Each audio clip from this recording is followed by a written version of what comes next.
Hello दोस्तों, ये है संपूर्ण चाणक्य सूत्र की पुस्तक।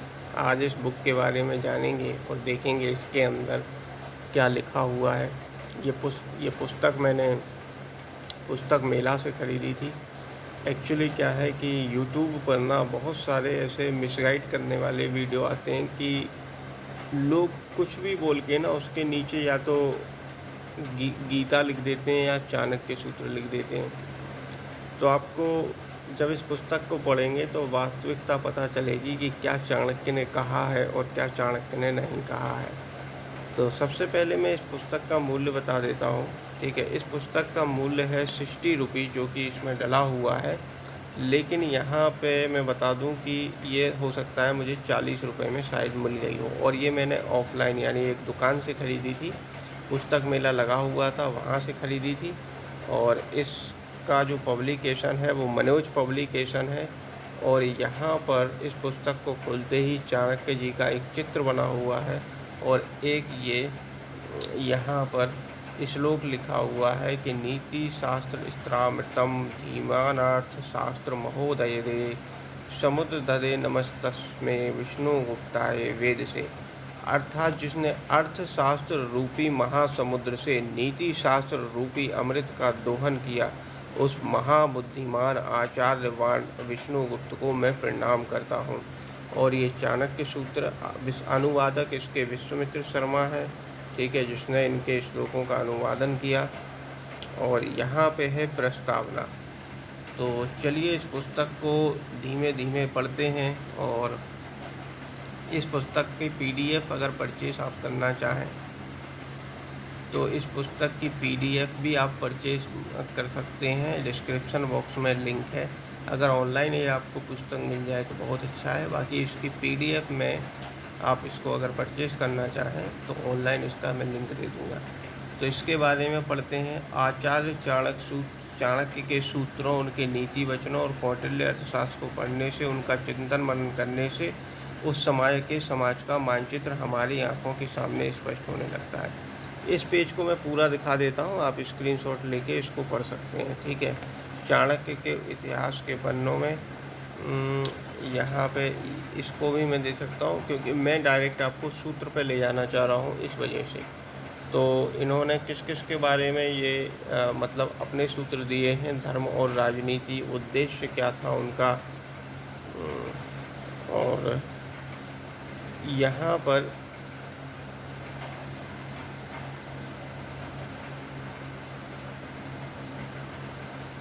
इस स्टोरी से पढ़ते हैं, ठीक है,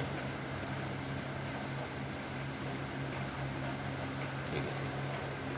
अब इस स्टोरी से पढ़ते हैं कि मुंह तोड़ जवाब हुआ क्या था। लगभग 2000 वर्ष पूर्व यूनान में सिकंदर का अभ्युदय हुआ। वह रणोन्मत्त था, उसका पिता फिलिप पर राज्य लोलुप प्रवृत्ति का था। मैं आपको बता दूं इस वीडियो में कि मैं इसको है ना पार्ट वाइज आपको दूंगा, है ना। तो फर्स्ट पार्ट, सेकंड पार्ट, क्योंकि अगर पूरा हम वीडियो बनाएंगे तो वीडियो बहुत लंबी हो जाएगी।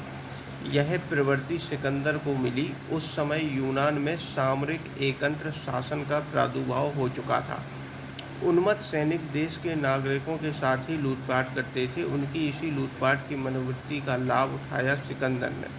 उसने उन्हें लूट के माल का लालच देकर राज्य विस्तार करना आरंभ किया। इसी समय कई राज्यों पर अपनी विजय पताका फहराता सिकंदर भारत आ गया, किंतु आर्य, चाणक्य और चंद्रगुप्त जैसे उनके शिष्य ने उसका पांव यहाँ नहीं जमने दिया। सिकंदर ने न केवल चाणक्य की नीतियों का लोहा माना बल्कि बुरी तरह टूटकर रह गया।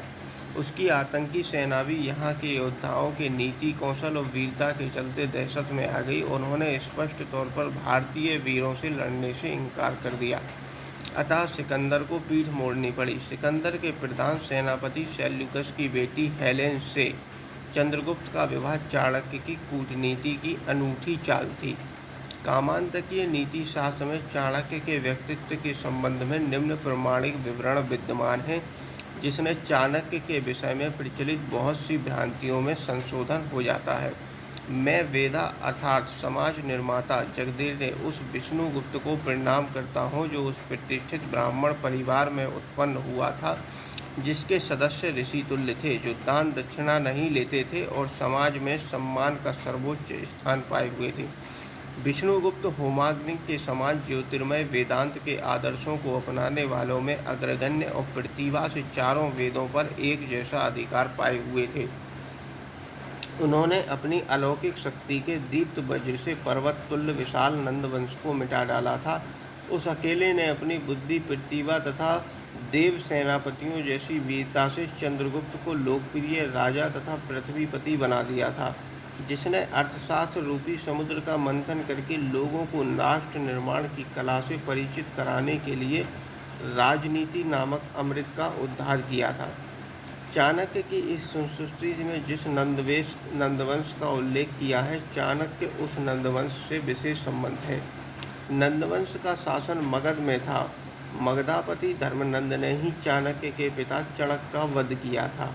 वह राजा मदांध था। वह प्रजा से विमुख होकर राजमद और काम वासना में डूबा रहता था। चणक ने उसका विरोध किया। उस मदांध ने उसका वध कर दिया। वह फांस चाणक्य के दिल में चुभी हुई थी।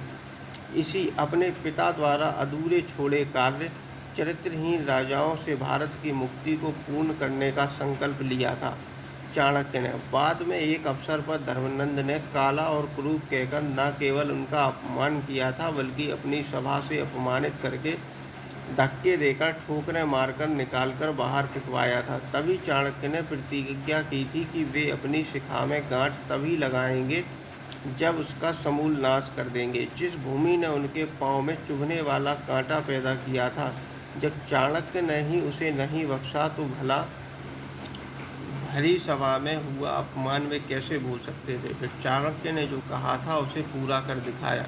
उन्होंने नंद वंश का समूल नाश कर चंद्रगुप्त को आसान रूढ़ करके अपनी प्रतिज्ञा पूर्ण की।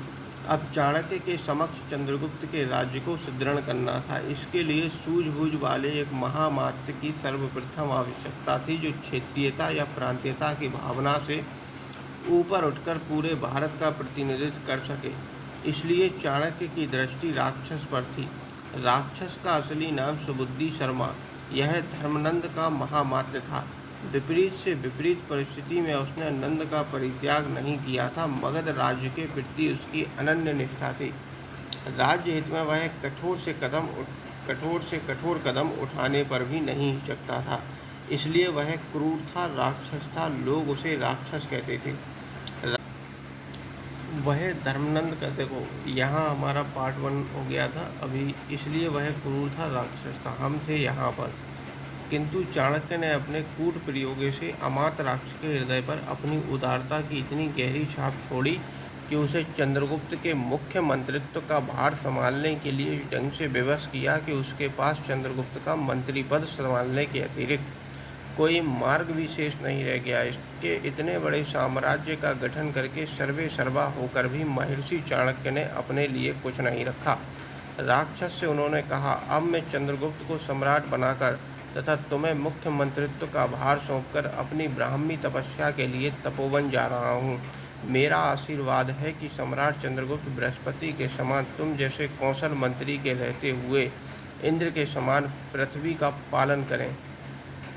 इसके बाद चाणक्य ने अपने अकिंचन ब्राह्मण जीवन को ही अपना सौभाग्य माना और जीवन भर राष्ट्र सेवा की दृष्टि से केवल चंद्रगुप्त तथा उसके साम्राज्य का ही नहीं, संसार भर के राजनीति के भावी विद्यार्थियों का भी पथ प्रदर्शन करने के लिए राजनीति पर न भूतो न भविष्यति जैसा शास्त्र बनाने में अपनी वह प्रबल मानसिक शक्ति लगा डाली जिससे उसने सिकंदर को पराभूत किया था। यहाँ पे आपने एक बात देखी, यहाँ पे है ना, केवल पुस्तक का ज्ञान या भाषण का ज्ञान नहीं दिया गया। ये पुस्तक इतनी महत्वपूर्ण तभी है जब उस पुस्तक का असल जीवन में कोई प्रयोग करके दिखे। इस पुस्तक के सूत्रों का, यानी चाणक्य ने जो कुछ कहा है, जो कुछ सूत्र इस पुस्तक में कहे हैं, उन्होंने इसका प्रयोग बड़ी जटिल परिस्थितियों में कहा। इसीलिए यह पुस्तक इतनी फेमस है। ठीक है, इसीलिए उनके सूत्रों का मूल्य है। क्योंकि जब सिकंदर भारत आया और भारत की दुर्दशा आप जानते ही हैं, यहाँ लोग जाति-पाति में धर्म के नाम पर और अमीरी-गरीबी के नाम पर राजा-राजा आपस में लड़ते थे। ऐसी परिस्थिति में एक बाहरी आक्रमणकारी का आक्रमण करना और ऐसे और बहुत ही सरल हो जाता है भारत को गुलाम बनाना, क्योंकि भारत में बहुत ही ज़्यादा अनेकता है। अनेकता इसलिए कहूँगा क्योंकि यहाँ पे लोग बँटे हुए हैं और बँटे हुए लोगों को अपनी तरफ करना कोई मुश्किल काम नहीं। ये मुश्किल अच्छा, लेकिन चाणक्य के लिए मुश्किल काम था, तो उन्होंने इस मुश्किल काम को अपने सूत्रों से सफलता प्राप्त की। चलिए आगे बढ़ते हैं। इसके बाद चाणक्य ने मानसिक शक्ति, गणराज्यों का एक साम्राज्य का रूप देकर उसे एक आदर्श राष्ट्र बनाकर दिखाया, राजचरित्र का निर्माण किया। चाणक्य का अर्थशास्त्र यहाँ प्रस्तुत चाणक्य सूत्र मगध विजय के पश्चात की रचनाएं हैं। ठीक है, और ये फिर यहाँ पे अथ चाणक्य सूत्रम प्रारभ्यते। नमः शुक्र बृहस्पतिभ्याम। शुक्राचार्य और बृहस्पति को नमस्कार है। पृथिव्या लाभे पालने च यावन्त्यर्थ शास्त्राणि पूर्वाचार्यैः प्रस्थापितानि सहस्त्रकमिदमर्थशास्त्रं कृतम्। मेरी संस्कृत उतनी अच्छी नहीं है, लेकिन पढ़ने की कोशिश कर रहा हूँ। पृथ्वी की प्राप्ति और उसकी रक्षा के लिए पुरातन आचार्यों ने जितने भी अर्थशास्त्र विषयक ग्रंथों का निर्माण किया, उन सभी का सार संकलन कर अर्थशास्त्र की रचना की गई। सुखस्य मूलम धर्म। सुख धर्म से प्राप्त होता है, अर्थात धर्म मानवोचित कर्तव्य का पालन ही सुख